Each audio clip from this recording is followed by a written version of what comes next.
ஏங்க உள்ள தூக்கி போட்டு வெளியே தூக்கி போட்டுக்கலாங்க. வெளியில இழுக்க முடியாது. வெளியே இழுப்பாங்க நல்லா. இதுதான் கட்டி போடுறா நீ. நல்லா ஆளியா அப்படியே அவுத்து நின்னுங்க. கண்டிப்பா இன்னும் கொஞ்சம் நாங்கள் அப்படியே வந்துடுறோம்.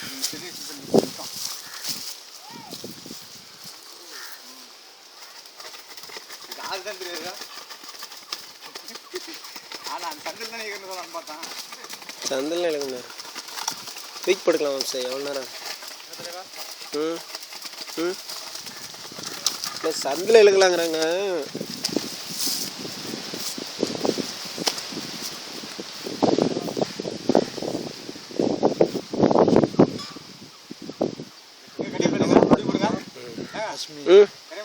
இந்தாங்க அப்படியே இன்னொரு பெட்டிலுங்க. அப்படிங்க இன்னொரு பெட்டி இருக்கட்டும். அதையே இருக்கும். இப்போ நைட்டில் பார்த்தா நல்லாயிருக்கும். கட் பண்ணாதே இழுக்க சொல்லுங்க. அப்படியே பிடிச்சி இடம் எப்படி தெரியுது பாருங்க. தெரியாது. அழகா தெரியும். கூட குறிக்கலாம் என்ன அங்கேருந்து வரணும். இங்கே எப்படி கட்டுவேன்? டைட் வைக்கல. சீக்கிரம் இழுத்து விடு. 4 கம்பி இழுத்து விடு. மேடம் பண்ண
கட்டுடா.